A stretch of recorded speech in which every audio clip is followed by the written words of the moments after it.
Good evening, everyone, and welcome to Monday Night Travel with Rick Steves Europe. I'm Lisa Friend, and I'm delighted to be your host this evening as we explore Amsterdam and its historic red light district. Now, tonight, our guest is an author, New York Times contributor, an expat who's been abroad for 16 years, the last 6 of which have been split between Paris and the French Alps. And it's my pleasure to welcome her to the show, Paige McClanahan. Paige, welcome. Thank you so much, Lisa. I am so excited to be here with you this evening. I am so excited. So I mentioned that you're an author and you have a book coming out tomorrow called The New Tourist: Waking Up to the Power and Perils of Travel. Congratulations, first of all. Thank you very much. Yes, I am so excited. This book has been in the works for almost 3 years now, and finally tomorrow I get to share it with the world, and I am just thrilled to share it and thrilled to have a chance to have a conversation with you about some of the topics in the book tonight. Well, I'm glad that you chose to share your time with us this evening. In the book, you talk about being a new tourist, and that seems to align so beautifully with our Rick Steves philosophy of travel. Can you talk about your definition of what it means to be a new tourist? Absolutely. Thank you, Lisa, for that question. And I think, I'm so excited to have a chance to communicate with a Rick Steves audience, because I think my vision of travel and tourism really aligns with Rick's vision. And I'm just going to go ahead and share my screen now so you guys can have a quick look at the book. But I've been lucky enough to have the chance to interview Rick a couple of times. Excuse me as I get this going. No, I'm excited that you're going to show the cover because I think it's quite stylish. Oh, I thank you. Thank you. So here we go. Let's see if this works. So here we have, are we looking good there? So here we have the cover of the book, The New Tourist: Waking Up to the Power and Perils of Travel, along with Rick's very generous blurb that he gave me for the book. And I actually got to interview Rick for this book, which is fascinating and such a good conversation. And I've had a few interviews with him now. And I spoke to Rick actually for the first chapter of the book, where I talk about the history of the travel guidebook, and how, the guidebooks that came about in the 70s, 80s, and 90s really changed the way we explore the world and we see the world. And we were able to, get out and get to corners of the planet that people hadn't really explored before as tourists. So it was an honor to be able to interview Rick there. And I was so delighted that he liked the book enough to give me a blurb for it. So, but yeah, I think, to get to this question of what is a new tourist, I think really, I'm aligned with Rick in understanding, well, I see it as sort of a spectrum. So on one end, we have the old tourist, who is kind of like someone who's a pure consumer, who sees a place and the people there, who live there as something to come and consume, as like an item to tick off a box. The old tourist kind of keeps themselves closed to the experience, their hearts and minds closed, and they don't take the time to educate themselves about the place and the challenges that place might be going through. Whereas on the other end of the spectrum, and this is really what Rick aligns with as well, we have the new tourist, who's someone who delights in getting outside of their comfort zones, and who has an impact on the place. Of course, we're always going to have an impact on a place when we visit.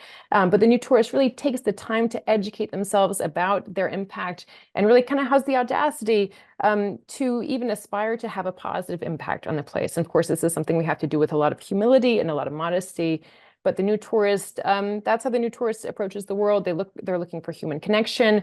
And yeah, so again, really, really lining up with Rick Steves' approach. And, I'll get into this a little bit more at the end of the presentation. We're going to be giving, everybody some real kind of practical takeaways for how we can sort of bring this kind of philosophy into practice when we travel.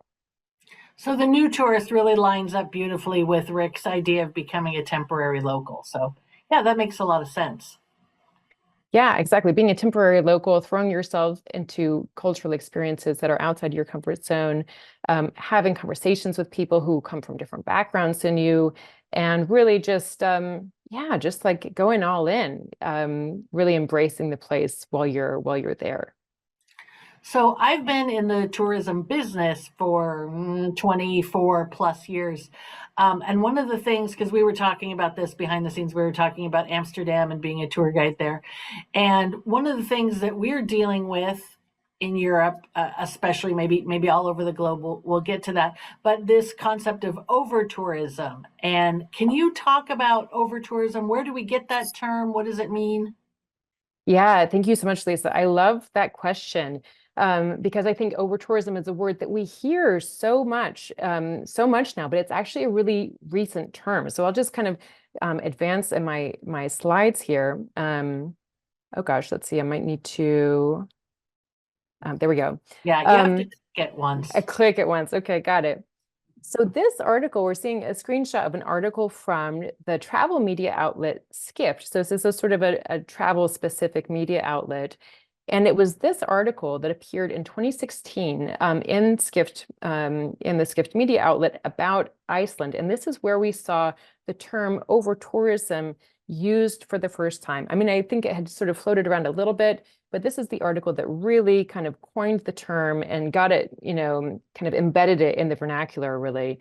And Iceland, I think, is a really interesting example. But after we saw this article, the term started to spread. And as we saw travel really going up and up before the pandemic, the term over-tourism started to be applied in places like Barcelona and Venice, and of course, Amsterdam, which we're going to talk about really quickly or really briefly, in just a minute. And but it's interesting because, I've spent some time in Iceland. I spent some time there for the book. I write about Iceland in the book.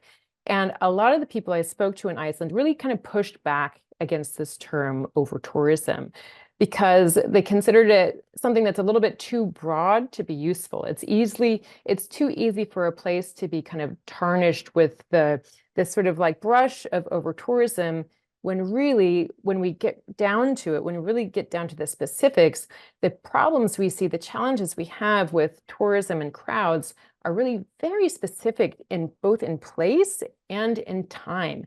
And so the term over tourism, a lot of people I spoke to in Iceland have pushed back against that. So I think when we see that term in the media, we should kind of be skeptical or really do some digging to try to understand, like, in what cases, in specific instances is this applying, and in what cases it's actually, not that relevant to the place. Yeah, I have always said that if I never had to go back to St. Mark's Square in Venice at noon, I would be fine. But if I could never go back to St. Mark's Square at 9 o'clock at night, I would weep from sadness. So it's definitely what you're saying. There's a pinpointedness to it that's important to keep in mind. Exactly. Yeah, exactly. And and Iceland is this vast nation, and it's like I think a nation of about 350, 360,000 people, maybe something around there, and it's vast spaces that are wild and empty. And so for the whole nation to be tarnished with this brush is, I think people kind of people in Iceland kind of pushed back against that a little bit. But there's actually one example of tourism challenges in Iceland that I would really love to get into before we sort of move to the red light district, because I think this particular example is really telling about some of the really modern challenges we have with tourism and crowding, and just something that we can all be a little bit aware of. So I don't know if people participating here, if you're watching, if you might be able to recognize who this person is in the white hoodie. I'll give you a hint. It's a screenshot from a music video. But in case you haven't been able to recognize him yet, this is Justin Bieber. And this is the opening scene, the opening shot from his music video. I'll show you, which was, the music video was broadcast in 2015. It now has 500 million views on YouTube. And he shot it at this particular canyon on the south coast of Iceland, which was just, as a like 15 years ago, this little canyon was just like a little corner of somebody's private land, belonged to some family who used it to graze their sheep, but really the family had moved to Reykjavik, and so it was kind of empty. But Instagram came along and people started tagging it on social media, which drove more visitors there. And then in 2015, Justin Bieber showed up with his film crew, and all of a sudden, the visitor numbers went from about 3,000 a year before his video to 300,000 people per year. And in this fragile natural landscape, near the Arctic Circle in Iceland, the moss and the grass and the physical landscape were really devastated by this influx of people because they didn't have anywhere near the kind of infrastructure they needed to manage that kind of influx of people. They didn't have a parking lot. They didn't have any walking paths. They didn't have any toilets. I mean, you can kind of imagine, right? So when I was in Iceland for my research for the book, I went to this place and I wanted to see what this looks like. And so this is an example of a place where they had this struggle. There was, a challenge of over tourism in this one very specific place. And the government of Iceland really took some active steps to manage it. And so I think, this is a story of a little bit kind of the government catching up to the tourists, but it is a positive story because you can see this is Fanny Gunnarsdóttir on the right. She's an employee of the Environment Agency of Iceland, and I was lucky enough to have some of her time while she was on the job, and she took me around and I spoke to her, and I write about her in the book, and she was just a delight to speak to. And she explained how, the environment authorities in Iceland actually had to close this site completely to visitors for a few months on a couple of different occasions so that they could build the walking paths that you can see in the picture on the left with ropes and put up signs. But as you can see, some people are still going out on that very narrow little ledge. But at least the landscape there is in a lot better shape now than it was in 2017 before they put in any of this sort of infrastructure to manage people. So in her hand there, in the picture, Fene is holding two photos. The top photo is a picture of the landscape in 2017 when it was basically a mud pit. And the bottom is a photo of the landscape in 2021, I think, after the landscape had some time to recover. So this is an example of like where we see some over tourism and where we see the government's response being able to channel it. Like it's a very specific challenge and very specific solutions. So I think that's just an interesting example. But of course, this is in a very natural landscape, and having these kinds of challenges in an urban landscape and managing that is a very different story.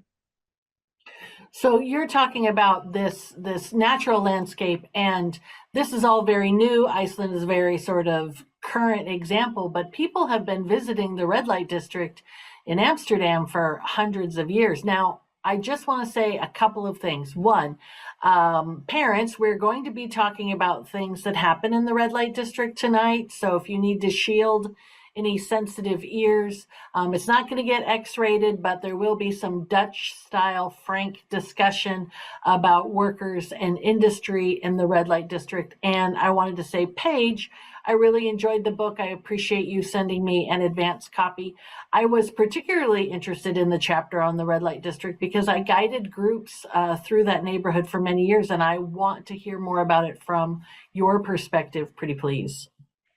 Well, thank you so much, Lisa. And I'm really excited to hear some of your tips and advice on things to see and do in Amsterdam in a little bit here. But yeah, so moving on to a very different sort of scene here. When I, got my contract to write this book, and I was looking around at all the different places that I might go to write about the modern issues and complexities in tourism, the red light district just absolutely jumped out front and center as one of the places where I wanted to go, because this is, as you say, like a small historic district right in the center of Amsterdam that has a population of about 5,000 permanent residents, and it welcomes between 2 and 2.5 million visitors every year. So already you see, huge, the huge challenge posed by some of those numbers possibly.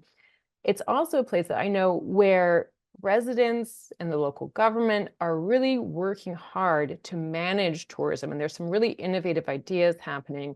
So I wanted to go and see this for myself and learn about the debates with around tourism and the innovations around tourism. And so here are a couple of my photos. I was in Amsterdam red light district. This is June 2023, so almost exactly a year ago I was there. And this is the scene on a Friday night, and I think it was about 10 p.m. And you can just see the sort of the weight of the crowds. I mean, I'll add, everybody was pretty, there was a little bit of noise, but people weren't too rowdy. But just the weight of the crowds, and imagining what it would be like to be a resident of this kind of place, just already kind of got my like juices flowing in my brain already. But in the red light district, of course, I really wanted to focus on one particular aspect of tourism in the red light district, which is the sex tourism, which is, of course, one of the things that the red light district is really known for. It's also one of the things that's really in the sort of the public debate. There's a big public debate around sex tourism at the moment in Amsterdam. The mayor, Femke Halsema of Amsterdam, has proposed that that they create an erotic center outside of Amsterdam, sort of on the outskirts of the city.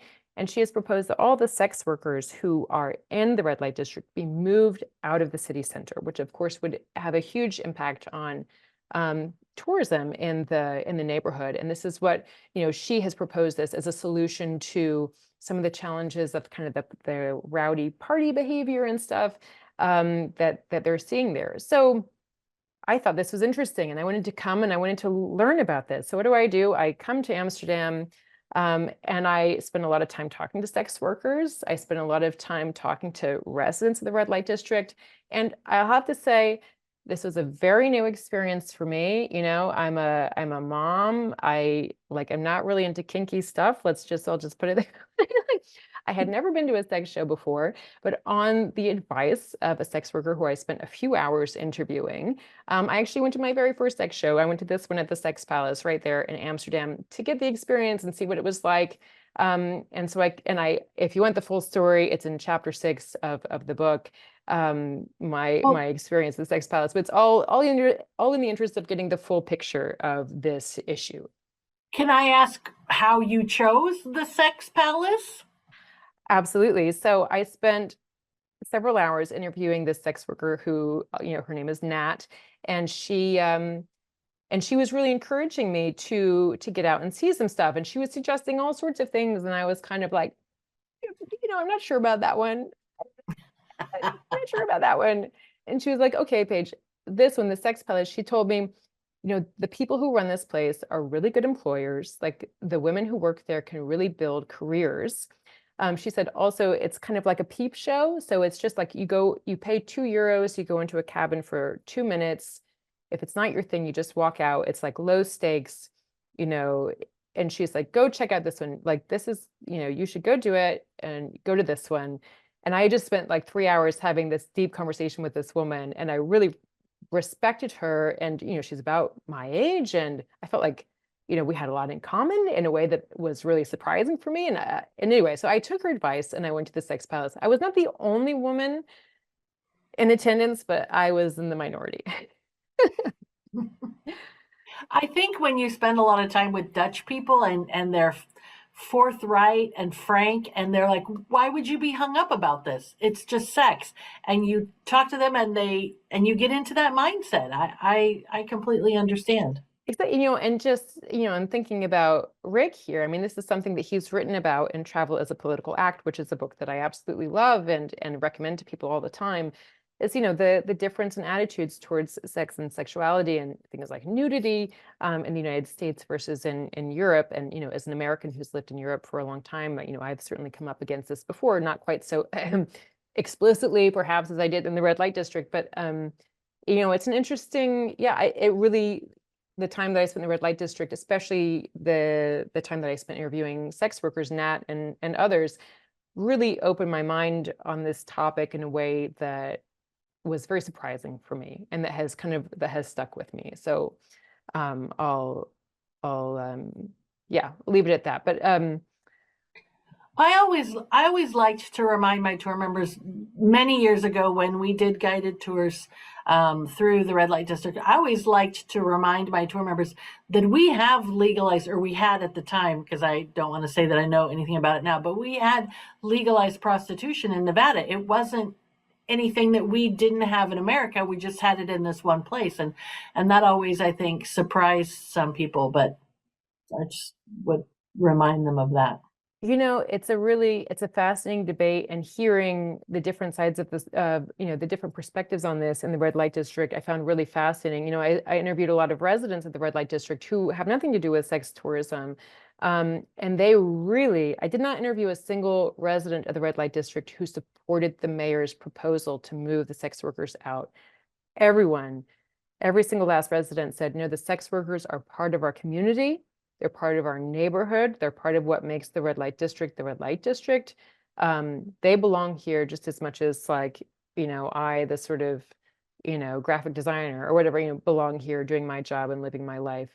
And they were really, spoke very adamantly about this. So I thought that really got my attention. And these are the people who live there. These are the people who should be, having a say in this decision.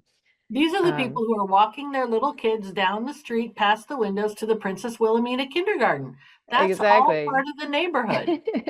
Exactly. But of course, these are also the people who sometimes wake up on a Saturday or Sunday morning or a Tuesday morning, who knows, with vomit on their front doorstep, with urine outside, with, all sorts of things, with the noise keeping them awake at 3 o'clock in the morning, year round. With a lot of litter in the streets. So these are, of course, I'm not trying to say that there aren't challenges with this kind of tourism, but it's finding a way to balance those things while maintaining the integrity and the real kind of, the DNA of the neighborhood, I guess. Well, I think it's fantastic that we're doing a deep dive on this, because I think it's an interesting discussion. And this picture reminds me that, it was 400 or 500 years ago that women sex workers went with their red lanterns down to the port to greet the sailors. And that's where we get the term red light district. The lanterns have been there for hundreds of years. That's right. That's right. Absolutely. And I think it's really interesting to look at that sort of history of tourism, because of course, visitors, Amsterdam has been such a hub of commerce for centuries. And since basically it was kind of in the 1960s, and the sex workers have been part of that, scene since, for centuries as well. And it was really in the 1960s when, we had the kind of hippie movement, counterculture movement, that Amsterdam really became known as a destination for people looking for that kind of counterculture, looking for the drugs, looking for sex. And since the 1960s, it's really been part of, what has, the sort of the appeal of tourism, the appeal of Amsterdam as a tourism destination. So the sex workers and the tourists and the residents really coexisted for a long time together. And it was only, in the 70s, 80s, 90s, 2010s, and it was only really in the last 10 years or so that we started to hear residents of Amsterdam's red light district complaining about the challenges that they were experiencing due to tourism. So I think that's interesting to pick apart. So what changed? What has changed in the last 10 years to bring about these problems? And so I want to mention now, one of the residents of the red light district who I was lucky enough to get to interview, a man named Leonard, who has lived in the red light district since the 1990s, and he's retired now. When I had a long discussion with him, and when I asked him this question, I said, Leonard, what has changed? Like, why are there problems now where there weren't before? And he said, okay, Paige, I want you to Google something or go into YouTube and search how to spend 1,000 euros in Amsterdam. And I was like, okay, what? And he wanted to point me toward this particular video that I'm about to share with you all, which was actually a marketing video that was made by the Amsterdam Tourism Marketing Board, which still existed at the time. They don't do tourism marketing anymore, but in 2010, they were still doing tourism marketing. And this was like a pitch to potential tourists to come to the city. And this was, if we kind of like think back to 2010, the moment when this video was made, this is just a couple of years after the financial crisis, right, which hit Amsterdam really hard. And the city was looking to attract more tourists because it wanted more of that foreign income. It wanted, some of that money coming in. So they made this tourism video, which is still up on YouTube. And I'm going to share it now. And Lisa and everybody watching, I just like ask you to pay close attention and see what you notice. Just see what you notice. So I'll go ahead and hit play.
Wow. So there we go. So I'll stop screen sharing so we can have a conversation about it. But yeah, so that was made by the Amsterdam Tourism Marketing Board in 2010. And what did you notice? Anything strike you from that, Lisa? What did you notice? Well, they hit every cliche, and they didn't hit the marijuana angle as hard as I thought. That was sort of subtle. But yeah, clogs and windmills and a lot of drinking, and yeah, and you can bribe a policeman. Now I know you can bribe a policeman in the red light district. I know, right? Like even showing, yeah, the bribing of a police officer there after like, urinating, urinating against the wall. Like, so yeah, that when I saw that, that blew me away. But this man, Leonard, this longtime resident of the Amsterdam Red Light District, he pointed to that and he was like, listen, it was really the city that pushed this kind of tourism, and that led to the kind of behavior that is really causing a lot of the challenges that they're dealing with right now. And so, but now I want to kind of fast forward a little bit, because since 2010, when that video was aired, and then 2023 last year, we saw a big change in how the city is talking about tourism. First of all, I'll just share that I think it was 2014, Amsterdam's DMO, so the tourism word for destination marketing organization, and most cities have, it's like kind of the tourism board, they spend money to promote tourism. Amsterdam actually they turned their DMO into a destination management organization. So they stopped marketing to tourists.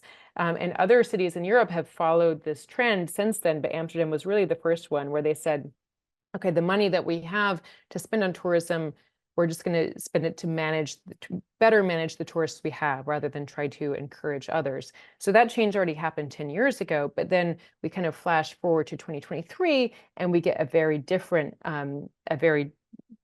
type of communication, shall we say, from the government. And I'm going to share my screen again, if I can. Here we go. And I'll show you a second video. This one's a little bit shorter. But again, so this video is coming from the Amsterdam City Hall. Okay, so this is another message from the city of Amsterdam to potential tourists. It's quite different from the one that we just watched. So here we are in 2023.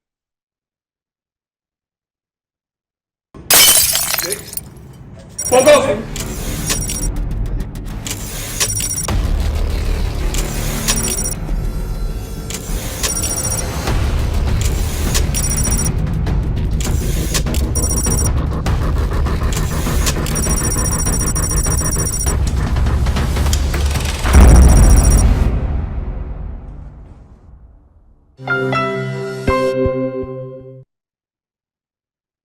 Wow, Okay, that was so intense.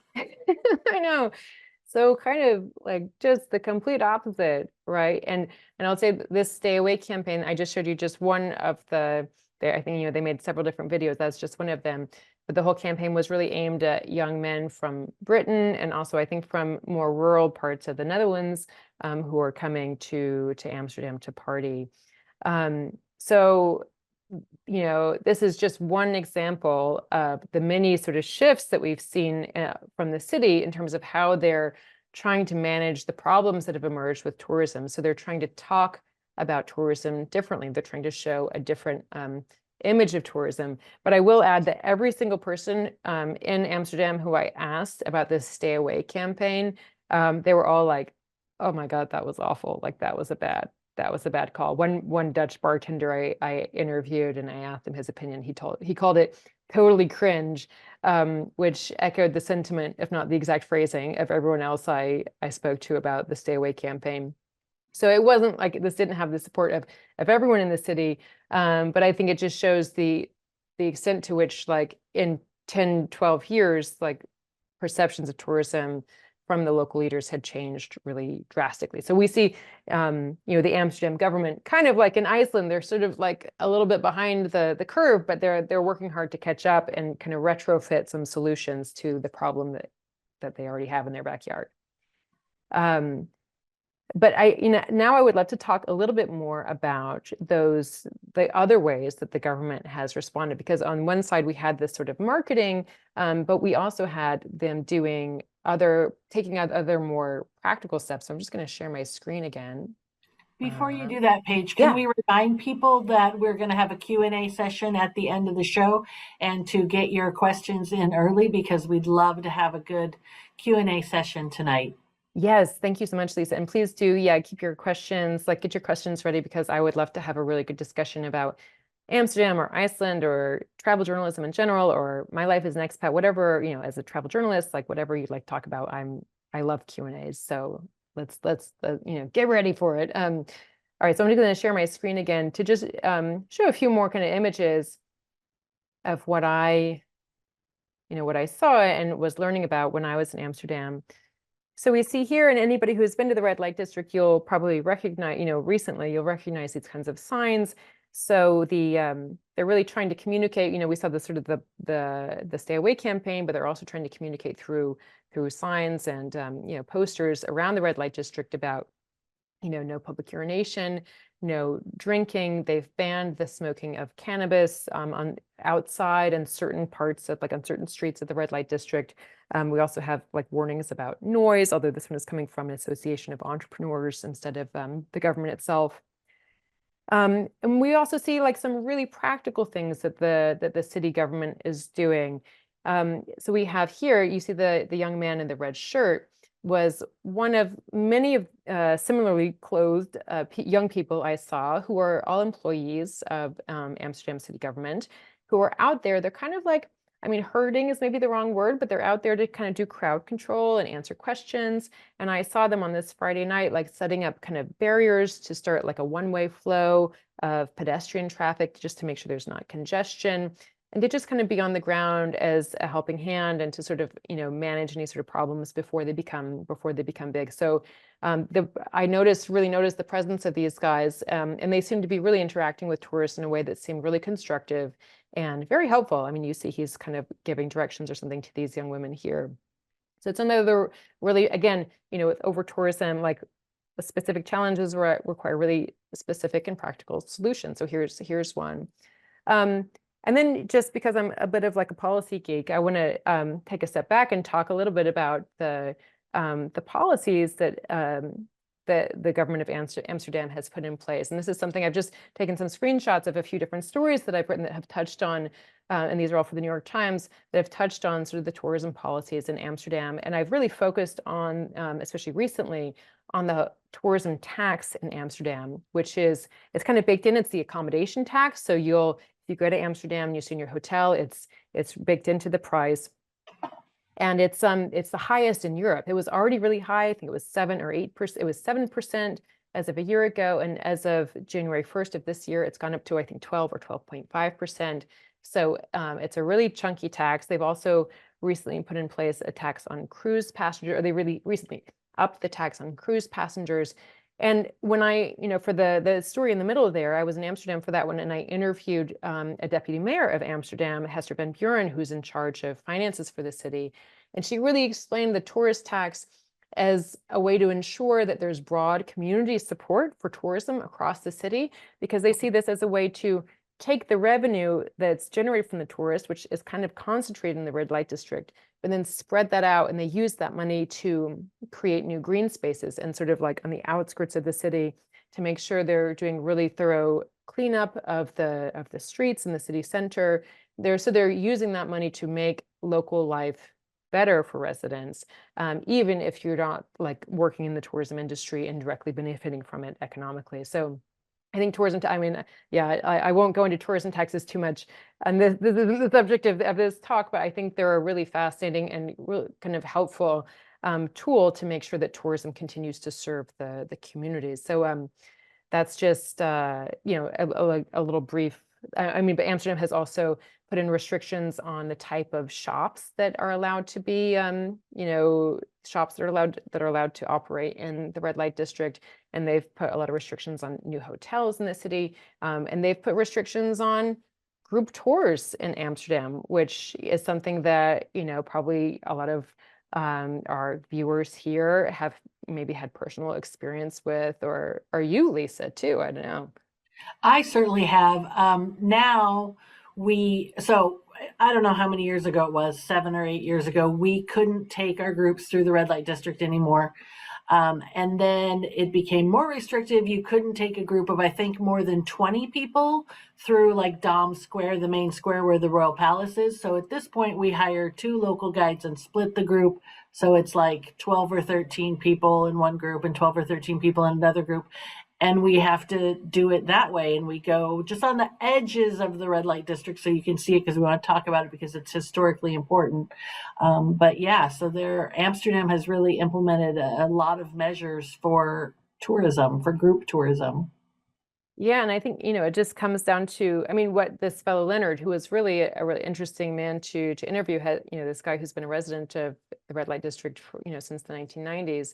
And he was just really saying it's the weight of the crowds, the size of the crowds that kind of necessitated these kinds of policies. But, if you can create some new guidelines and rules that help, that allow tourists still to come and enjoy the red light district without contributing to problems of overcrowding, then, that's really the best way forward. And I mean, I came away from my time in the red light district absolutely a convert to this historic center of the city. I'm looking forward to going back, and I would absolutely encourage people to go visit. And I have a few kind of recommendations that I'll offer, even if sex tours, if you're not at all interested in like participating in the sex tourism industry in whatever way. There's a whole lot that this neighborhood of Amsterdam has to offer really thoughtful, curious, new tourist type visitors that I think really merits, some exploration. So I will just share my screen again, because I would love to kind of introduce you to a few of these. Oops, okay, let me first do. And these are fabulous ideas. I'm so excited for you to share them with the viewers. Oh, thank you. Thank you. I'm getting to be a pro at this screen sharing now, Lisa. I think I shouldn't speak too soon. So first of all, I would like to introduce you all to Elena Simons here, this lovely smiling woman who is a resident of Amsterdam Red Light District. She's a Dutch woman, and she is also the author of the Untourist Guide to Amsterdam. And I was lucky enough to spend a lot of time with Elena. She took me around her neighborhood, and she showed me a lot of cool spots, some of which I'll mention in a minute.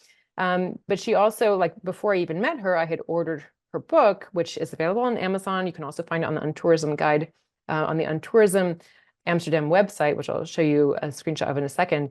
But this is a really cool and very obviously specific to this city guide to alternative and really innovative and thoughtful, very new tourist type of things to do in Amsterdam. A lot of them are in the red light district.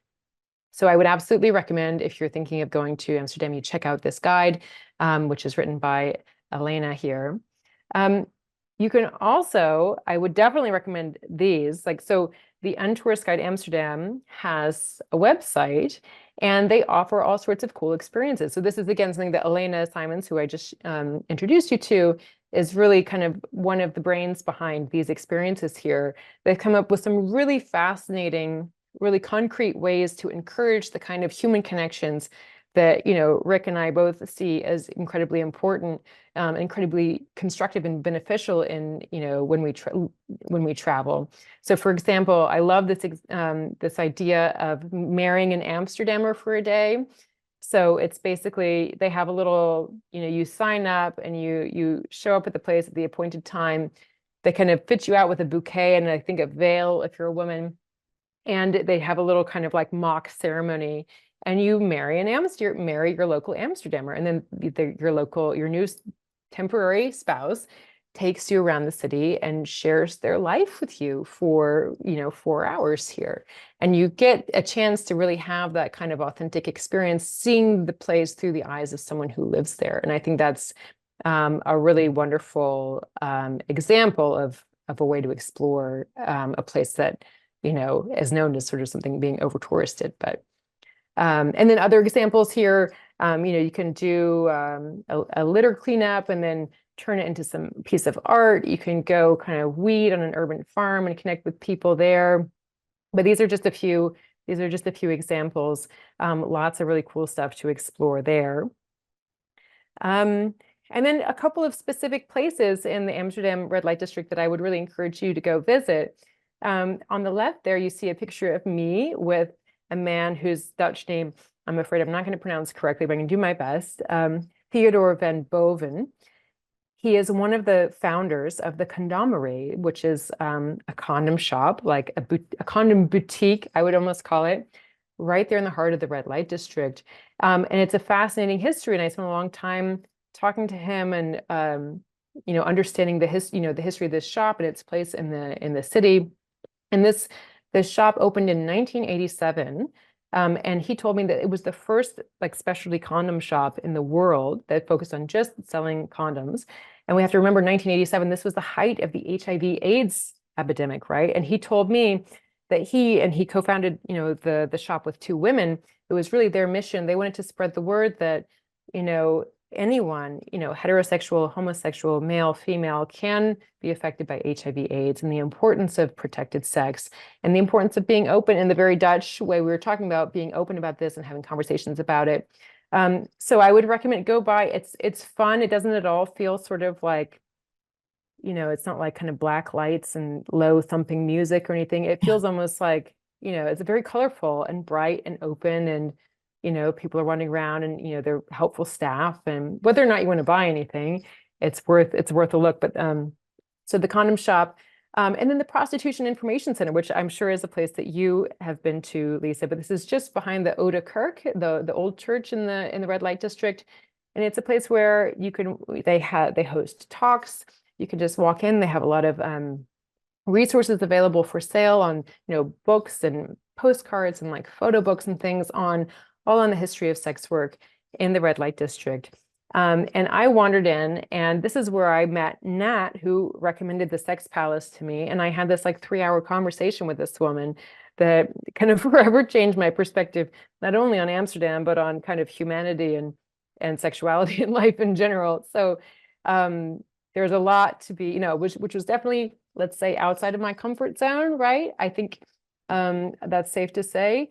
But I really had, a really fascinating time. So I would definitely recommend you go by there. They're there for visitors, right? That's why they're there. Just And very they're quickly. all volunteers, aren't they? Yes, all volunteers. And I met the woman Nat, who I kind of spent the longest time speaking to. But I also interviewed a woman named Brenda, who is a window worker, and she's 59 years old. And she, is a retired nurse who now works as a sex worker. And she spent a lot of time telling me about how she sees sex work as her vocation and as her way to heal people. I mean, it's a different perspective, but she really spoke about it like her calling in life, which was something that I was not expecting to hear.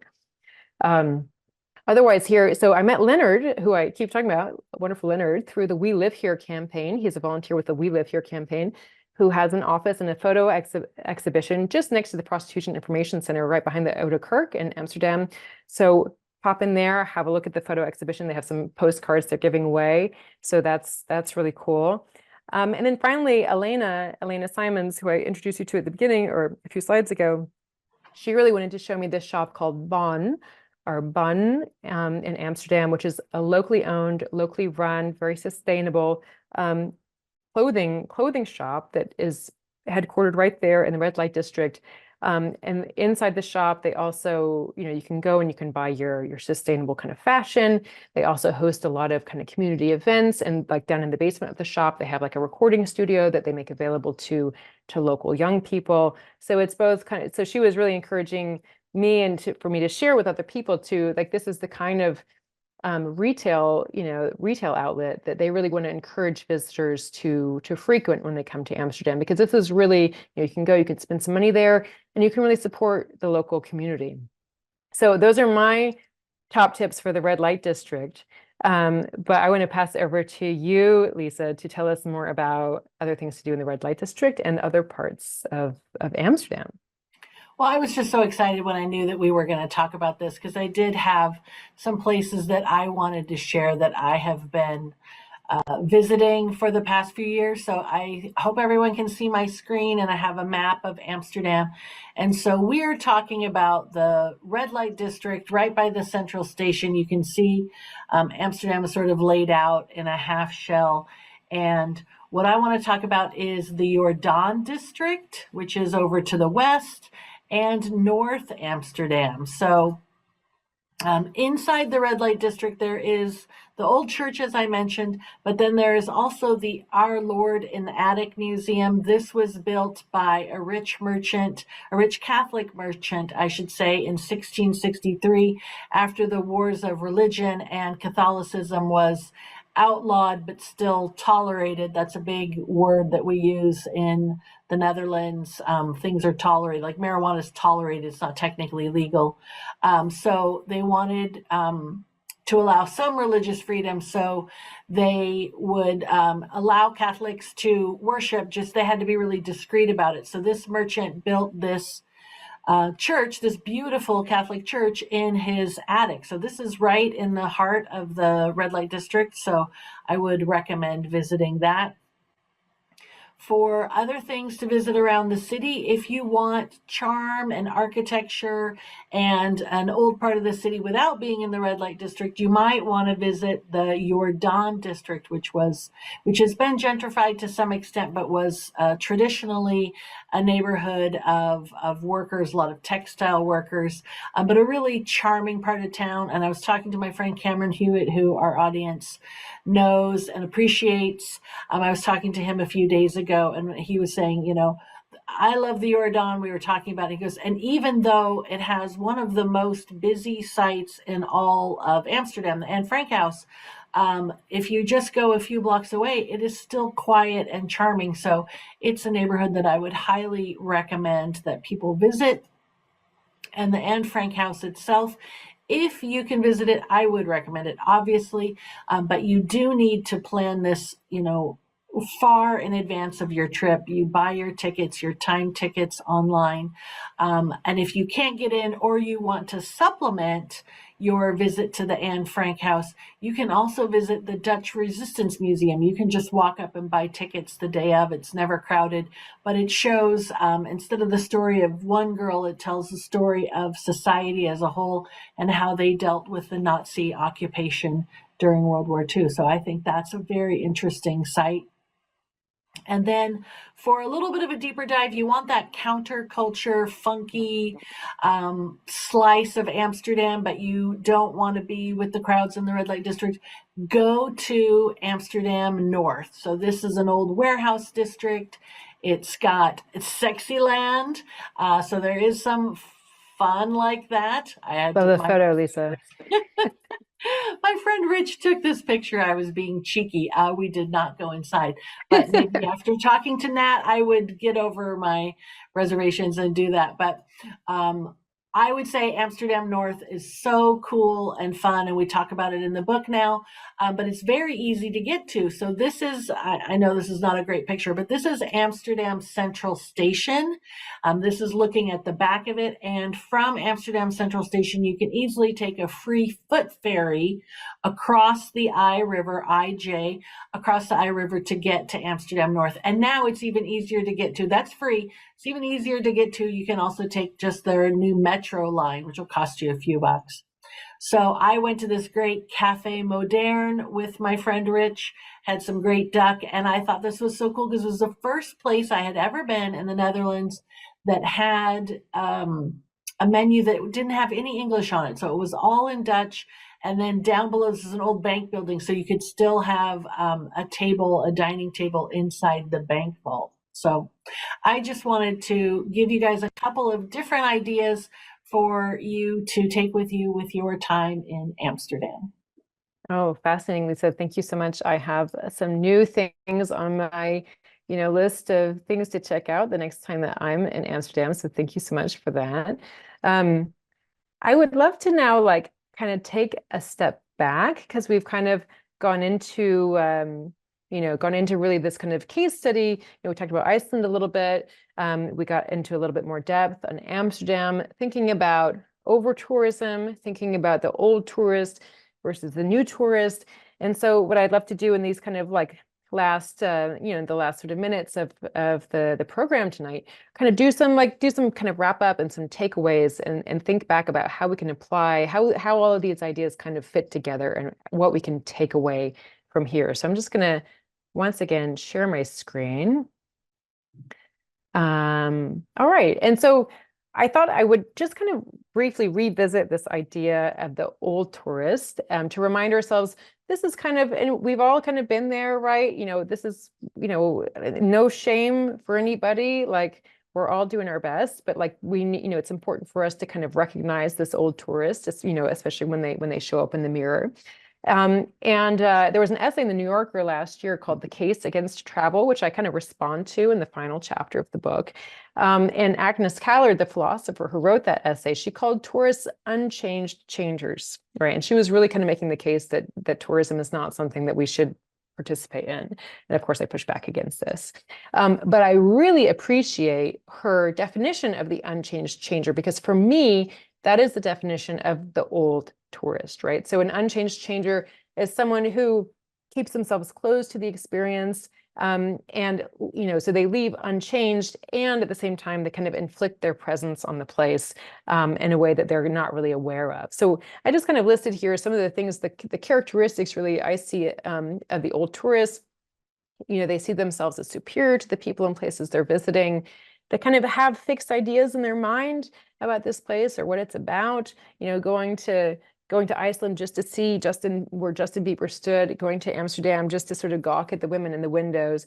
This kind of, they're not opening their minds and hearts, taking things at face value, not looking to have those kind of human connections, and sticking to a bucket list. Like maybe, and not to say that we can't have like a list of aspirations of things we want to do, but kind of question, is it something on your list because like it's been on a lot of other people's lists, or is that something that really is important to you and will carry meaning for you?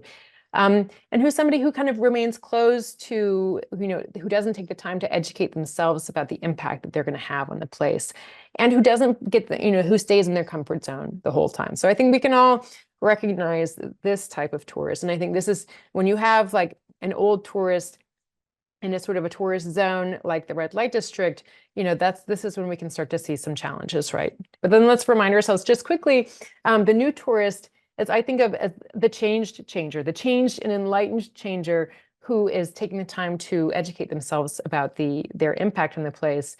And, and that's one thing, I mean, just by attending this webinar and taking the time to learn about issues. I mean, that's exactly the kind of thing, not to sort of like toot our own horns here, but like taking the time to educate yourself is really one of the most important things that you can do before you visit a place, because you are empowering yourself to make smart and informed choices that have the possibility of making a positive impact on that place.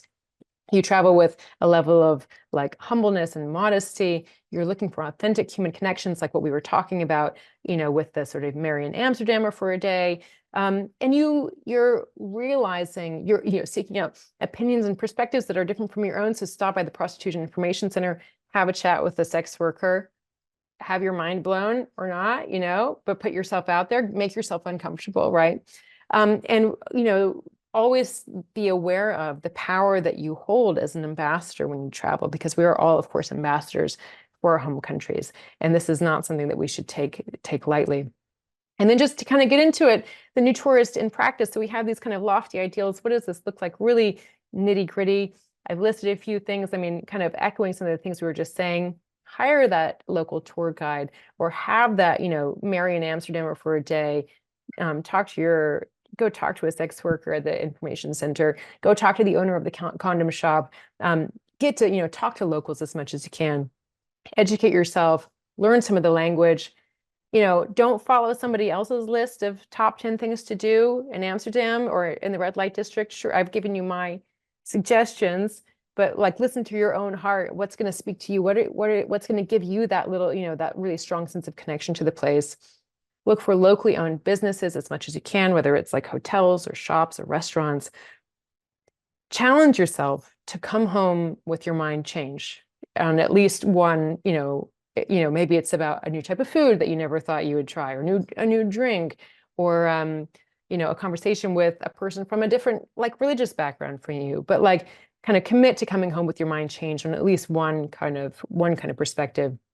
And then remember also, I love this point that, a good friend of mine who does a lot of speaking on tourism, Aziz Abusera, he always says travel isn't about the distance, right? You can be a tourist, you can be a traveler, if you go to the next town over, even if you go to a neighborhood in your own town where, there are people who like are from a different, ethnic background from you, really go and have that sense of wonder and exploration and curiosity. You don't need to fly across an ocean to do that. You can do that right in your own backyard. And I think that's a very sort of new tourist and very Rick Steves also kind of approach.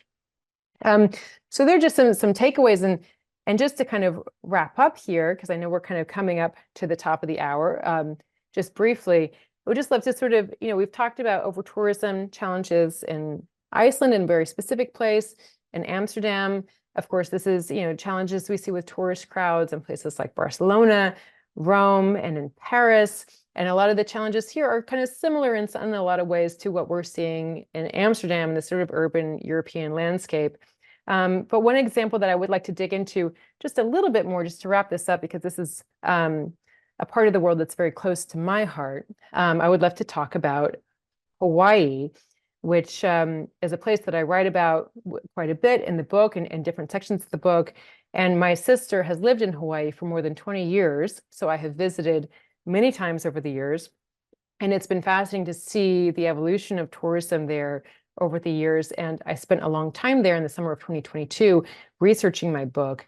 And so I think Hawaii is an example of a place that has struggled with some of the challenges of tourism that we've been talking about, but it's also a place where they're doing some really important innovative work, like in Amsterdam, to find a new and better path for tourism in the state. So just two people I really want to highlight who I was so impressed by and who I write about. If you're intrigued by these people, I encourage you to get a copy of my book, because you can learn a lot more about them there.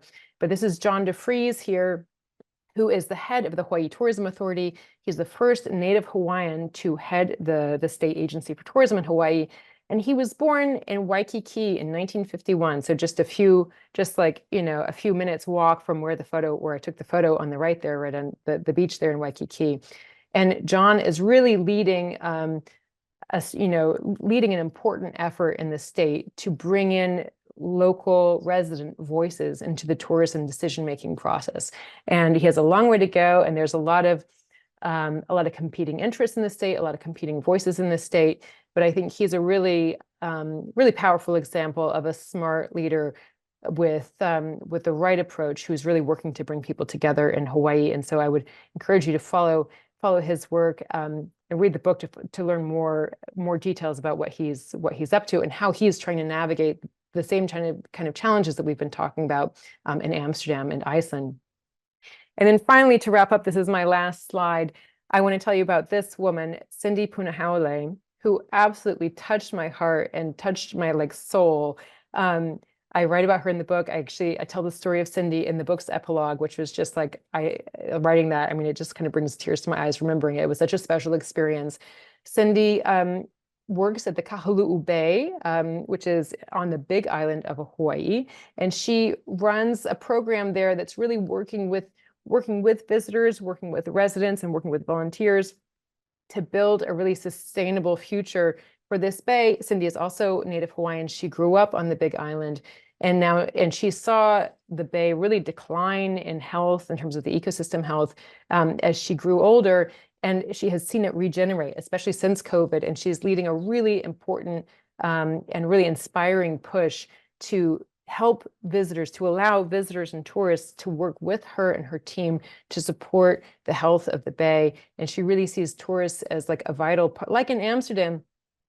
She sees tourists as a vital part of the community, and she sees tourism as an important force that really needs to be harnessed and guided and sort of shepherded in the right way. And she's doing really beautiful and impressive and inspiring work to do that. And her neighborhood on the big island of Hawaii. So yeah, big shout out to Cindy, who just inspires me. And yeah, so I just wanted to finish on a positive note there, because again, like we saw in Amsterdam, there are a lot of positive stories out there, as well as, we see the negative headlines, but we don't often see the positive stories. And that's really what I want to highlight to people. Well, that's exactly the title of your book, right? The Powers and Peril of Travel. I think you've given us a really great overview of the fact that this can be detrimental at times, but it can also be harnessed for good, because tourism is a powerful thing. And I believe you know this better than I do. What is it? It's in the top 10 of all businesses in the entire world for financial, Yeah, I mean, GDP type stuff. it's like 10% of the global economy. I mean, it's more than double. I think it's almost triple the size of the global agriculture industry, right? It employs like, I think 1 in 10 people around the world, or like, it's huge. I mean, travel and tourism is an enormous force. It's enormous. And is it going to be a force for good, or is it going to be a force for evil? It's up to us, right? It's up to us, Yeah. but it's a huge force and it's growing.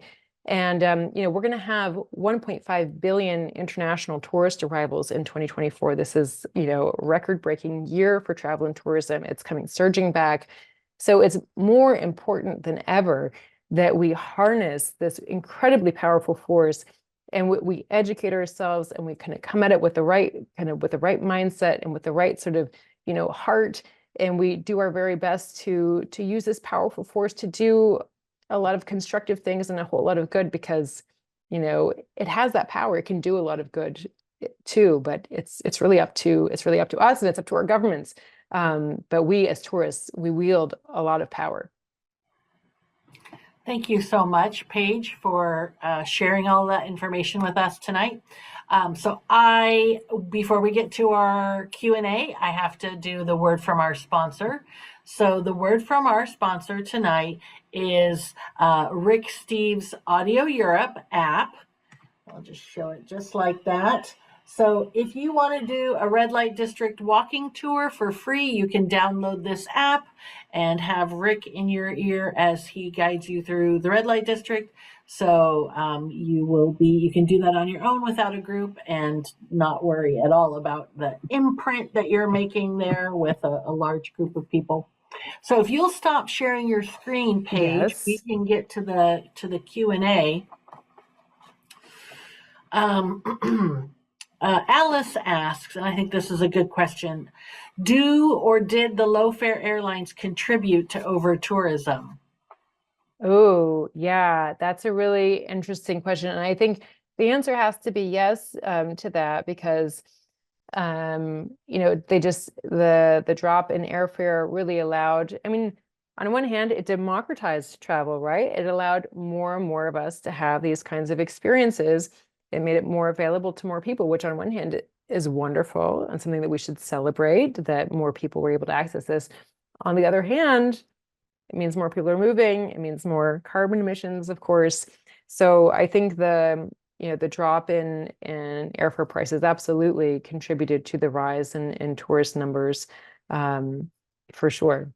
And I think that the combination of the first video that you showed, along with, Ryanair saying we can fly you to Amsterdam for, 15 pounds for the weekend, I think that did contribute to over-tourism in some of these Amsterdam, Prague, these stag parties and hen parties traveling. So I would say, yes, Alice, they did. I mean, and there's something to be said for, if you're able to buy a flight for $15 or $20, then, you're not going to value that trip as much as you would if you had to pay maybe $300 for that flight or something. So it does kind of, I wonder the extent to which the drop in prices not only did it allow more people to do that, to have that experience, but also should have shifted, like maybe we take it for granted a little bit more, take it less seriously. We're less likely to kind of plan ahead because it's just something kind of cheap. It makes us, maybe it doesn't help us see it as like the precious, incredibly valuable experience that it is, that we really need to take seriously. So yeah, I think the super cheap airfare probably has contributed in a lot of ways. I would just like to say that I am so excited that that train travel seems to be bouncing back. There's a lot of more infrastructure, I think, going in. I think you maybe reported about this recently. Yeah. Oh, thank you for that question, Lisa. Yeah, I've reported on investment in trains in Europe, in particular, the New York Times, over the last couple of years. And I think it's such a good news story. It's so interesting, and there's so much movement. There's so much interest from consumers to travel by train. Like, so many people are actually like seeking out this form of travel. And of course, governments are getting on board because they want to reduce their carbon footprint and that they see this as a smart investment. So we're really seeing at the moment a renaissance in night trains in particular, which kind of investment really kind of in these sorts of trains dropped a lot, kind of from the 90s to the early 2000s, as governments were investing more in their highway infrastructure. But now that's flipping, and we're seeing new night train services coming online a lot in France, which is home for me. You can take a night train now from Paris to Berlin, from Paris to Vienna, from Paris to Nice. A lot of these lines weren't available even a couple of years ago. And there's also the chance that we might see a new competitor on the Eurostar line. So, or on the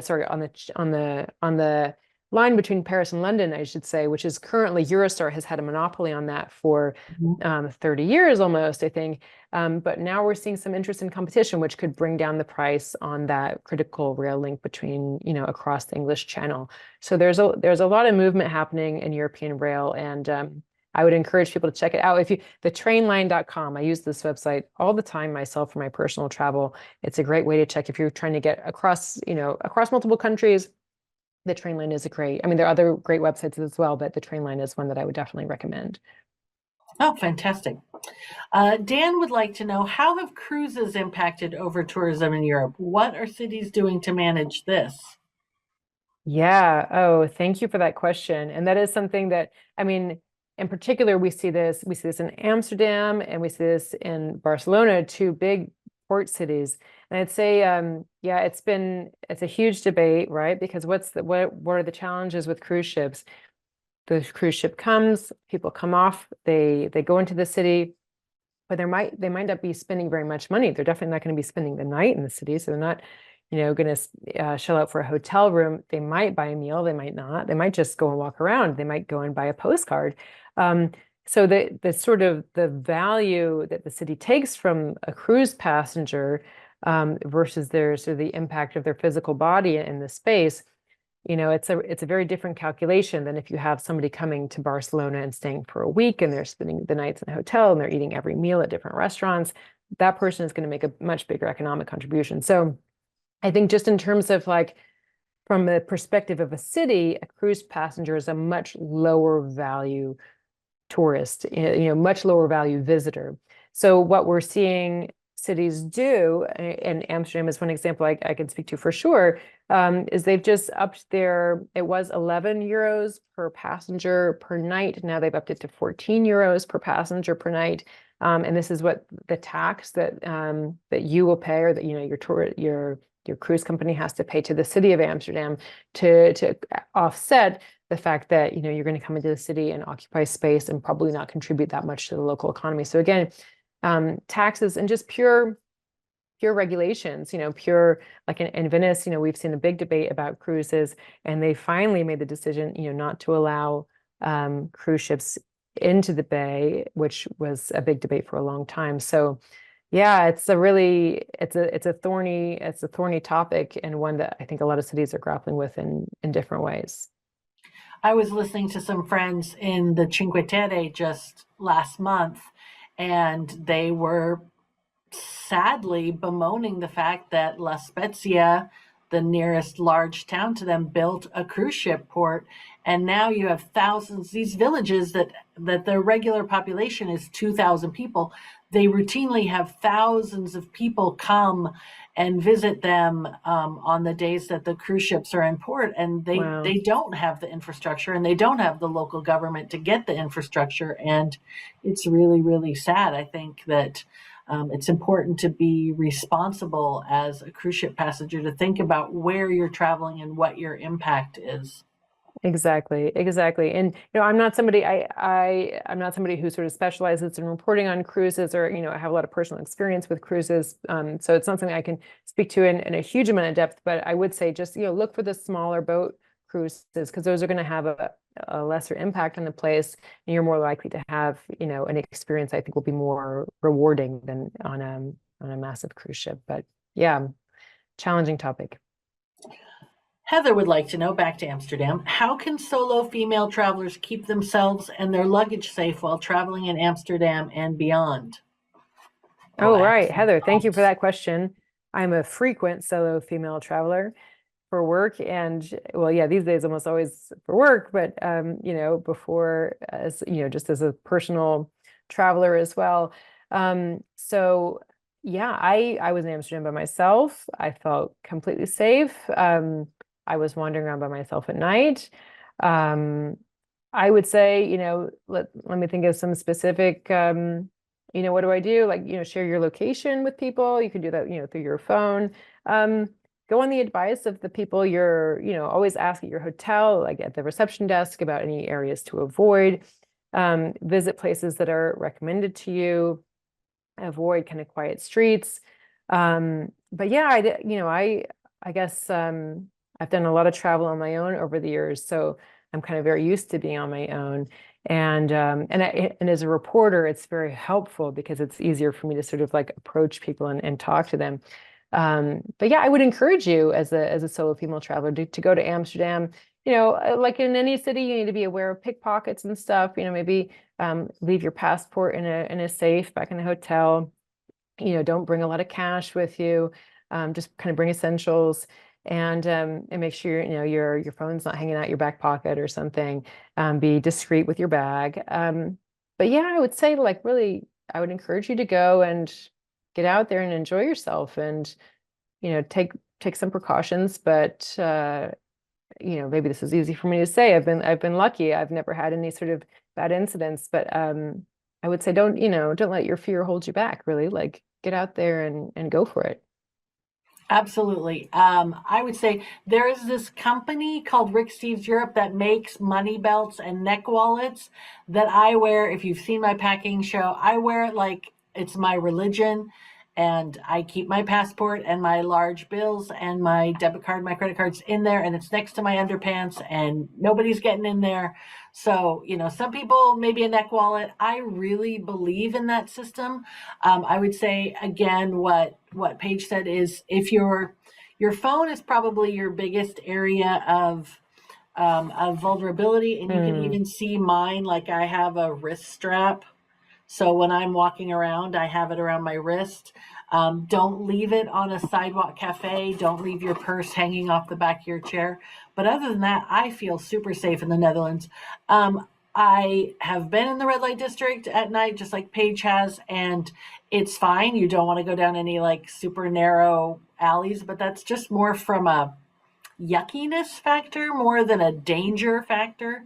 But other than that, especially other parts of the Netherlands, I feel very, very safe. Yeah, Midnight, walking around, no problem. totally. So definitely do Totally. it for sure.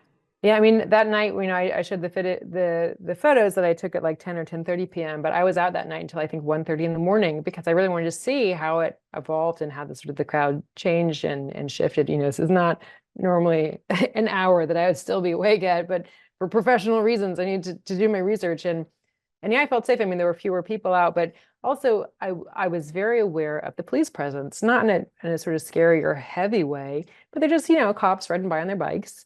I saw one guy who was drinking, a beer out of an open cup, like get a fine. And it wasn't like sort of a rowdy encounter or anything, but like there was definitely, and the guys in red t-shirts, guys and women in red t-shirts are there to kind of guide people and help people. So I was very aware of the whole time that I was out walking around by myself at night, of the kind of the presence of, the government authorities were there and were observing things. So I think that definitely helped me to feel safe the whole time. Yeah. So let's combine two of these questions. So Susan and Peppa want to know, what protections are in place for sex workers? You talked about the nurse, so definitely they're not necessarily going into sex work because they're lower class or don't have other options. Can you talk a little bit about that, please, Paige? Yeah, yeah. And I mean, the authorities in Amsterdam do a lot of due diligence to make sure that the women who engage in sex work in the red light district aren't trafficked. That said, the mayor of Amsterdam has said publicly that human trafficking is still a problem in the red light district, and this is one of the reasons why she wants to crack down on that. And of course, I interviewed the women who were volunteers at the Prostitution Information Center, who were, one of them was Dutch, one of them was Polish. Very much these women had chosen this profession out of for personal reasons. This felt like this is what they wanted to contribute to the world as professionals, and they could speak very eloquently about that. Do I know that's the case for every single sex worker in Amsterdam? No, I don't know that. I don't know that at all. And I write about this in the book. And I know that the government of what do I know? I know that the government of Amsterdam goes to great lengths to ensure through their interviews, and the sex workers describe this to me, to make sure that the women are acting of their own free will. I know that these women are required to register with the government and have regular health checks with the government, and they're required to pay taxes on their earnings, right? So they're very much like part of the system. So that kind of is encouraging. But then we do have the mayor who has said that, human trafficking is still a problem. So where does the truth lie? I would need to spend a lot more time and interview a whole lot more sex workers to kind of get to the bottom of that. So I was, doing my best and following the advice. This is why I wanted to go to the place that this one sex worker had recommended as it's a place, they're good employers. You can build a career there. So that was why I felt comfortable going to that place. So, yeah, I know it is, at least because it's a legal activity, it's regulated and it's monitored in a way that prostitution in a city like, where I live now, Paris, where it's not, which like, just say I haven't researched anything about sex work in Paris, but because the fact of it not being legal, I'm sure means that the women are probably a lot more vulnerable. They can't call the police, right, and say, I was involved in this encounter. And I had I would encourage you to go and ask these kinds of questions to the Women in the Prostitution Information Center, because in my 3-hour discussion with this woman, Nat, I was like, well, what happens if the guy gets rowdy? Or like, what happens? I was just, at first I was asking as a journalist, and I was asking just as kind of like a human being, like, what happens? And, there's a buzzer. There's a buzzer, exactly. Emergency button. There's a buzzer, and, there's kind of bouncers and stuff. So like, I would feel like a lot more confident saying that, it's much more likely that these women are going to be acting of their own free will and, in a healthy sort of regulated scenario, situation than in other cities where it's illegal. Thank you. Sorry, I was no problem. I was looking for our last question. Melissa asks, do you think one solution to overtourism is simply avoiding over-touristed places altogether and prioritizing smaller historic cities, or is it worth still trying to experience the over-touristed places in a more authentic way? Oh, thank you for that question, because I think that's a question that a lot of people are asking themselves. That's a question that I ask myself, because there's a lot of places I haven't been to that are very kind of iconic and that maybe I'd want to see someday. I would say, to answer, there is no single answer to that question. I would say I would just really encourage you to ask yourself, okay, what is it that is inspiring me to visit this place? Do I want to, so let's say it's Amsterdam. Let's say you haven't been to Amsterdam and you really want to go, but you don't want to contribute to the problems of over-tourism there. Like, do you really want to go to Amsterdam because you kind of feel like you need to, like you've been to Europe several times and you haven't been there, and gosh, you got to cross this one off your list, and or do you want to go because you really kind of value what the city stands for, and there may be some specific things that you really want to get into, you really want to understand. So I would say, like, first of all, I would ask that question is like, just do a little reflection, like, why do you want to, like, what's really motivating you here?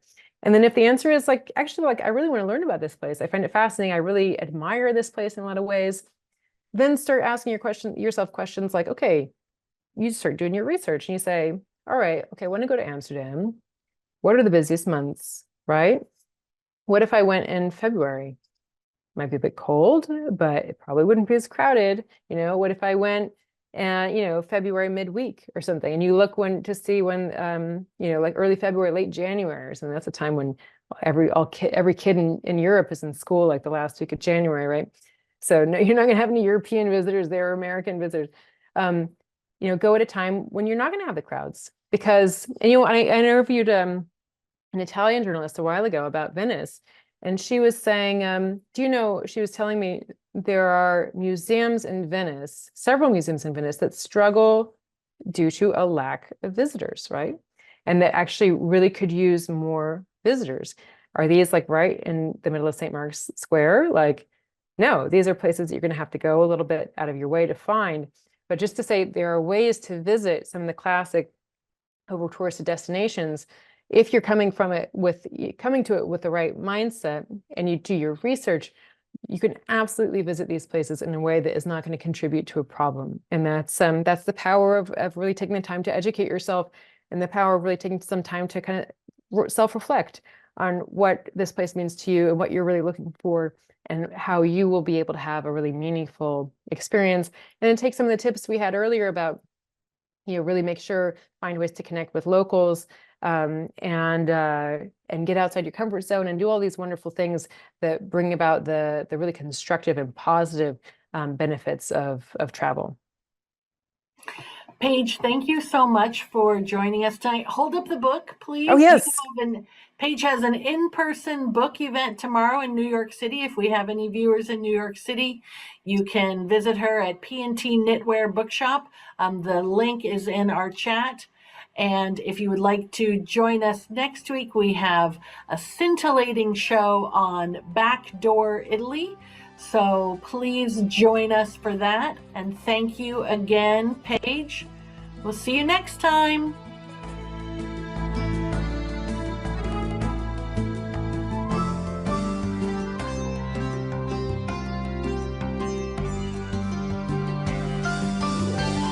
Good night, everybody. Thank you. Thank you so much. Good night.